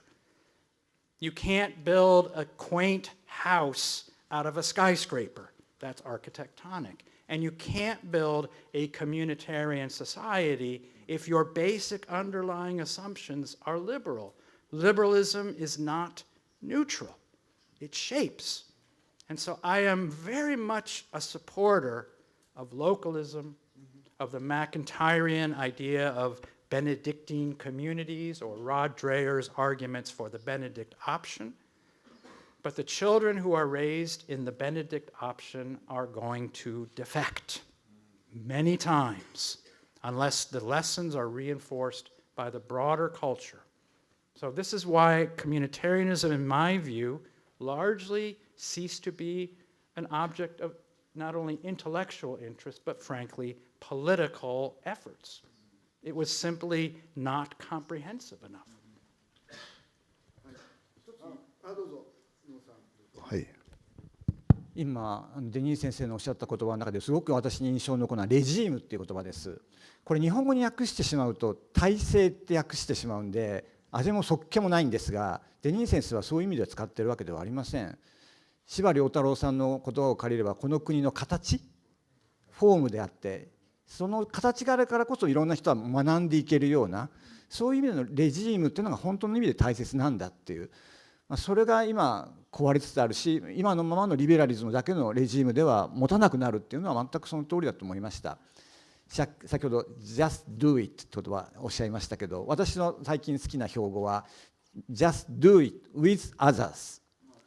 いろんな人と一緒にやろうじゃないか。なるほどね。これ私は最近いい標語だと思っていろんなところで do it with others。It depends what you're doing. はい。ちょっと抽象的な議論になってしまったので、皆さんの質問を受けて、具体的な話へまた戻っていきたいなと思います。いただいた質問、ちょっとこれ大変、デニーン先生にということですけれども、宇野先生にもお答えいただければと思いますが、最近の生成 AI の台頭ですね、新しい、サイバーの世界ですけど、これで個人主義っていうのがますます、深まっていくように思えるんですけども、こういう新しい技術の発展と、それから我々が取り戻していくべきその社会、そういうことを今どういうふうにお考えになっているか、ますます共同体の再興みたいなことは難しくなってくるんじゃないかと、この新しい、技術ですね、AI の技術の中でどう思いますか。まずデニーン先生からどういうふうに考えるか。Okay, you started with an easy question. This is the question I'm always afraid of because I have no good answer, and I'm not sure anyone does at this point because we don't know exactly what we're facing yet. But I'm more and more convinced that if AI is what it appears to be, will increasingly, in some senses, be a new kind of a new form of what we went through in the Industrial Revolution. Just as during the Industrial Revolution, we are going to be in more need of humanistic and communal forms of life than ever. The Industrial Revolution was that great revolution that relieved us in many ways of the burdens of having to work with our muscles. How backbreaking life was before the Industrial Revolution and the constant oppressive work that had to be done just to barely keep us alive, thinking of carrying water from a river to one's home and how heavy that water is, and doing it over and over again. And none of us worry about that most of the time. We just open a spigot and it pumps into our rooms and life is great. And yet, of course, to be freed from this labor of the muscles at the same time meant that now we had a great deal of leisure. We had now a great deal of free time. How were we going to fill that time? Human beings always have a temptation when there's free time to commit one of the 7 deadly sins in the Christian religion, which is acedia in the Latin, laziness or lassitude, the temptation simply to do nothing, to turn into a couch potato. And this is a sin in the Christian tradition, because this is to betray your God-given gift of contributing, thinking, learning, playing, performing, inspiring, writing, thinking, being friends, etc. Eating wonderful meals in silence or quiet. If this revolution means that we might be relieved of a lot of brain work, this is a revolution. And it means that a lot of time that we had to spend looking things up, and how much time these old professors spent in their youth in libraries looking for the right book and the right article and then reading it and writing a summary. And now it can be done in seconds. Well, now we're going to have a lot of free time. What are we going to do with this time? It seems to me now, more than ever, we are going to need to have a deepened understanding of ourselves as creatures who have to develop our capacities for all of these activities that I've been describing. It's not that we will need them less, we will need them more. And this is why, at this moment, when so many educational institutions think that the liberal arts can be discarded, this is a catastrophe, an absolute catastrophe. This is the moment when we need deep and profound commitment to the liberal arts, because if we don't, we are sacrificing this next generation and generations to follow to the sin of acedia, that you will no longer have to think or lift your fingers or your hands. Your brain can be dormant. And we will cease to be human beings. I would hope that the human spirit, our internal rebelliousness, will lead us to fight against this.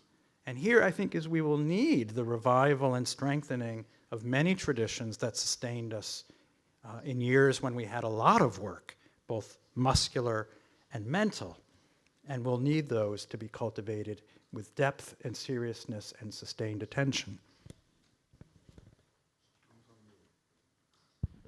はい、本当に今 AI の進化のスピードが速すぎてついていけなくなっているというのが正直なところです。まさにピーター・ティールも日本にやってきましたけれども、パランティアが本当に戦争の形を全て AI の力で変えてしまいました。もう我々はそれに今追いつけないでいるというのが正直なところです。私自身は人間は AI と共に共生していけると信じていますが、だんだんその自信が怪しくなってきている。我々は日々人と他者と喋る前に多分きっと AI と会話をする毎日を過ごすことになる。それが人間にとって幸せなのかどうかを考えています。 AI っていうのは人間と違うのはやっぱり死なない。人間はやっぱり死ぬっていう死っていうのがやっぱり私は大切だと。死に向かって死をちゃんと直視するのは人間なんですけど、 AI は多分死を考えてないだろうとか、 AI は身体を持たないから経験もできないだろうと思ってたんですけど、この辺はだいぶ今最近怪しくなってきています。今教育の話もされてましたけど、今私は大学生に教えていつも思うのは、この本を読みなさいって言うともうすぐにみんなで AI で要約をしてこう言ってますとか言うんですよね。いやいやいやいやいやいや、大切なのは要約したエッセンスじゃなくて1ページ1ページ読んで迷って解釈して、それが面白いのに、今ペーパー渡したらその瞬間ピッてやって要約してこう言ってますって言って目の前でやってくれて、いや人間はその行ったり来たりが価値なんだっていうことを言って、本当に今私教育の世界では AI が敵だけれども賢い敵なんで、なんとかこう AI と共生していきたいと思いながら日々苦労してます。あといただいている質問で、これは皆さん経歴の紹介や紙で私特に言わなかったんですけど、デニーンさんはカトリックなんですよね。でここに来てる質問はデニーンさんへの質問なんですけれども、新しいアメリカ人のローマ教皇ポープについての質問です。What role can Pope Leo XIV play in making possible the correction that you talked about, correction to the liberalism? What do you think about that? という質問です。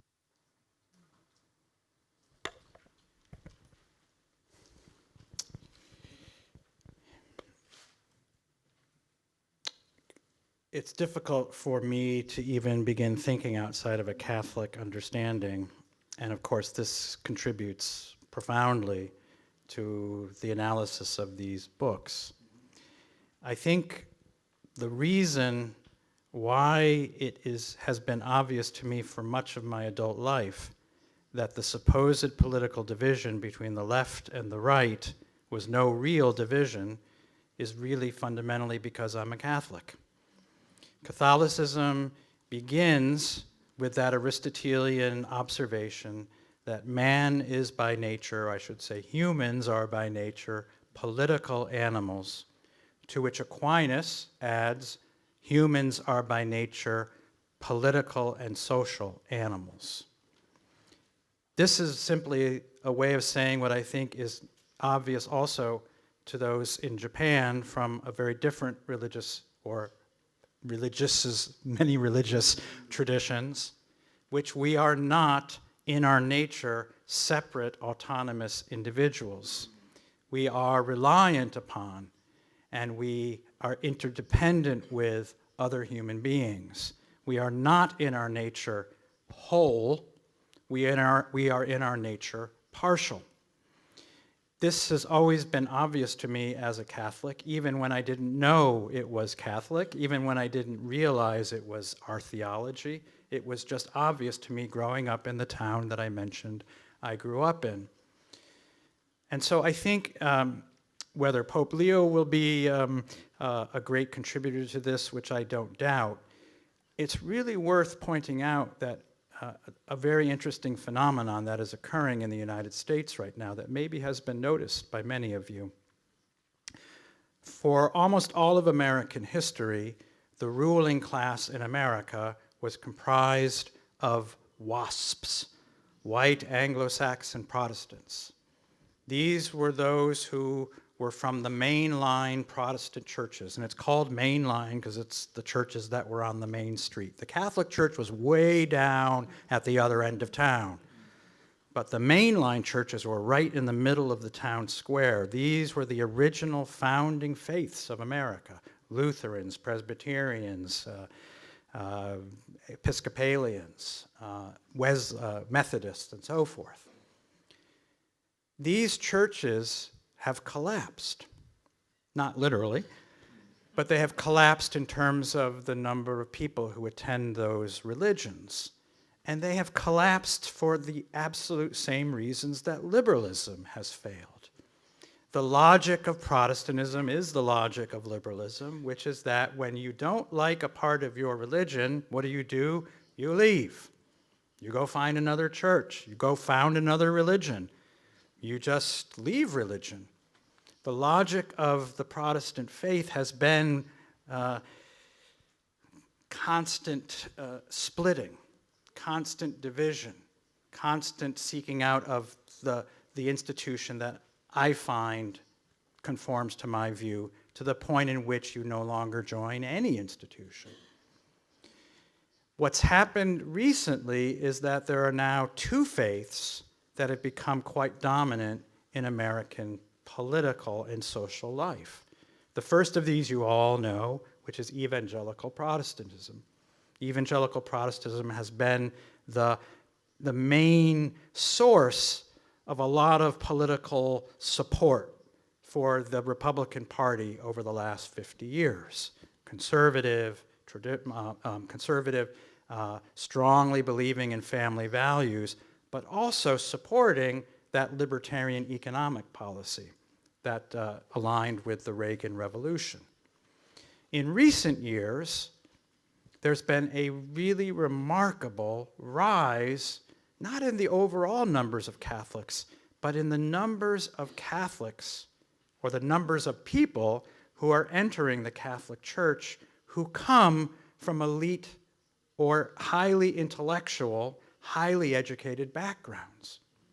Catholicism was formerly the faith of the commoners, of people like me, Irish Catholics who came over on a boat who used to just pick potatoes. It is now increasingly the faith, or the attractive faith, to those who are highly educated, who've gone through elite universities, who have read Aquinas and Augustine and Dante, who read the social encyclicals of Pope Leo through Pope XIV and everyone in between. And why is this? Because the Catholic faith offers now to those who are seeking an alternative to the corroding logic of liberalism, a genuine alternative. This, I think, is the reason why J.D. Vance first contacted me. J.D. Vance didn't contact me because I was going to give him political advice. He didn't need that from me. He contacted me before he entered the Catholic Church because he wanted to learn more about Catholic social teaching.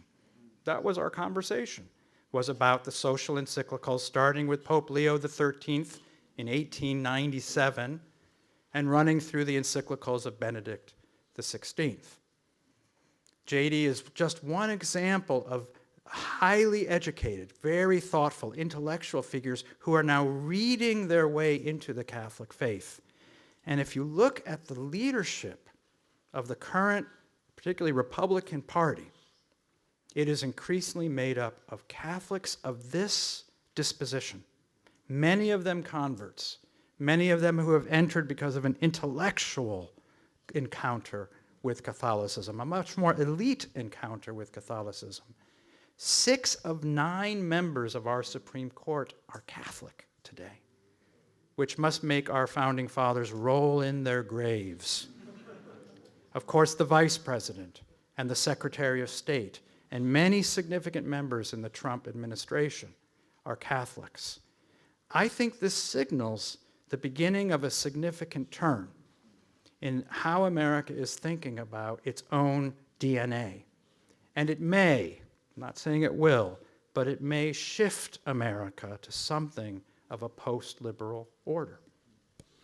これはもうまだまだ話したいことはいくらでもあることだろうと思いますけど、今みたいな状況にアメリカがなりつつあるということで、これ最後の質問にしたいと思いますけど、これは宇野先生にもというかに答えていただきたいな、それからデニーンさんにも多くの人が感じていると思うんですけど、コモングッドやコミュニティの再建、タウンシップのような小さなコミュニティの再建、そういうことはすごく素晴らしいんだけども、結局そういう共同体って何か排除的になっていく、少数者を排除したり、外の人と境界を大きく作ったり、それから中でやっぱり伝統的な生活を取り戻したいから再び女性差別のようなことが起きるんじゃないかと。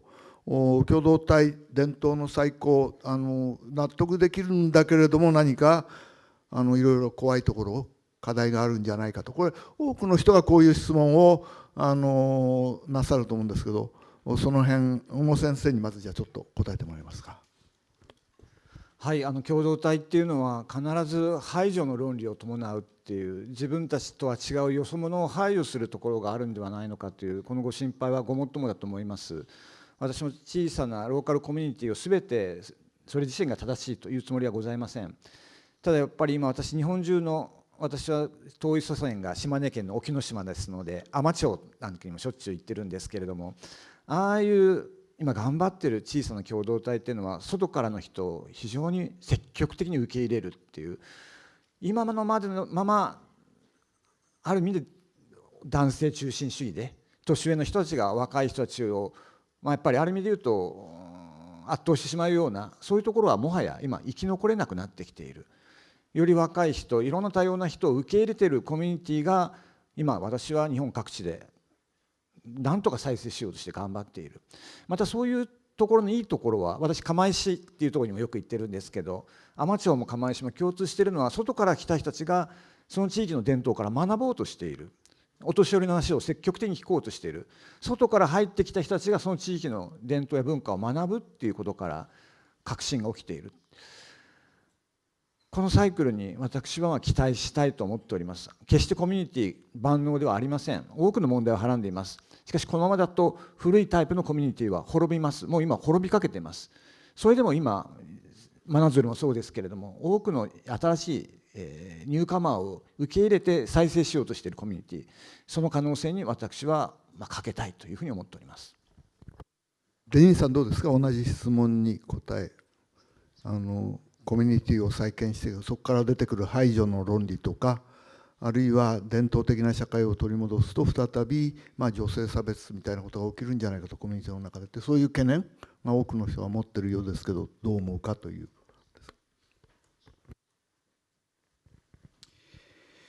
One of the reasons why I somewhat ambivalently have accepted and promoted the label post-liberalism is because of the word post, or the prefix post. I do not only do I not think you can ever turn the clock back, nor should one attempt to turn the clock back. Turning the clock back is as disfiguring of human beings as ideology is. And often in confronting ideology, the response has been to try to turn the clock back. But that's also against reality. In reality, time can never move backwards. Post-liberalism, by my understanding, recognizes we have gone through liberalism. We have gone through a period of time in which we have learned some things. We've learned that women are capable, probably more capable than men, of doing a lot of things that men used to think only they could do. We've learned a lot about the value of encountering other cultures that we were once mistrustful toward. We have learned a lot through the opening that liberalism itself provided. And so this is not, I don't sit here proposing that we have to go back to a time in which we try to forget everything that we have learned. But nor can we simply say, out of fear for what was in the past, we can never move forward. It seems to me we have to have confidence to move forward in the trust and belief that we won't forget the lessons that we have learned, even as we seek to correct the disfiguring aspects of our own time. This is to be human. This is to learn and to grow. One of the ways in which I think liberalism is especially deceptive when it comes to questions of difference and diversity is I think it's the case that liberalism erases diversity. It doesn't protect diversity. When I look today at the United States, which was once a very diverse nation in terms of regional distinctiveness, there were parts of New England in which only French was spoken, including my grandfather's generation. My father never lets me say this, but I'm part French too, not just Irish. There was a far greater degree of cultural and regional diversity in the United States that has been flattened and rendered homogeneous through the powerful force of liberalization economically and culturally, in precisely the ways I was describing. The differences between different cultures are erased in the name of multiculturalism. What does multiculturalism become? The absence of any culture. It becomes the erasure of culture. Your primary allegiance is to be multicultural, no longer to be Japanese or Irish American or German American. but to be something homogenized and uninteresting. It seems to me that one of the attractions of encouraging the development of a much more communitarian or post-liberal understanding is that genuine human distinctiveness, genuine and attractive forms of difference can emerge without being flattened and homogenized, and can be valued. But this is hard work. This means you have to encounter real difference, and sometimes I think this is what's feared by liberals. Real difference means we may not agree. I may not like your way of life, and you may not like my way of life. And in some ways, a post-liberal world, I would hope, would be one in which I don't have to like your way of life to live somewhere in proximity to you. I might eventually learn something about you, like eating raw fish, could be, but I don't necessarily adopt it as my way. So I think I have confidence that human beings can and have learned something from going through this time of liberalism and won't forget those lessons, but also don't have to cling out of fear that we will simply go back to some time that we are not going back to, and nor do I think we should. I just want to take this last moment, I know you're going to conclude here, but to again thank you, the Japan Foundation, and all of you for spending this time with me. Thank you very much. Thank you very much. And I just want to add, it's not a question, a kind of a question, and it is from an exchange student from Africa here. And what he said, listen to what he said. The cost of speaking the truth can be your life in my country. My question is, how do I transfer what I have experienced, learned here, and fight for the ordinary, my country people, while staying alive to finish my work? This is a question. Still, today we discussed how we can overcome the defects or extremes of liberalism here, but the question here is, sorry, but this question is still, they are striving for liberty. They are still striving for liberalism. And we have our own problems, but still there are people who are living in a situation where no liberty is. So that's what I want to add today here. Thank you very much. どうもありがとうございました。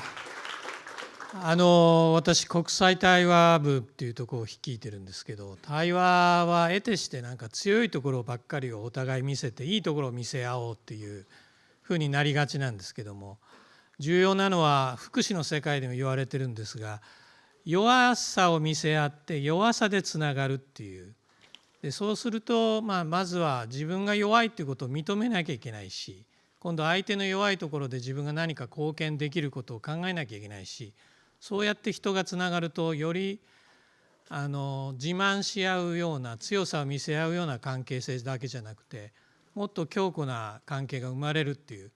今日のお話なんかはまずそういう意味では日米間で弱さを見せ合いながら、今後どうやったら日米がもう少しお互いに補完的な未来を築けるのかっていう、そういう議論の始まりのようにも思いました。どうぞ皆さんもう一度盛大な拍手をお三方に。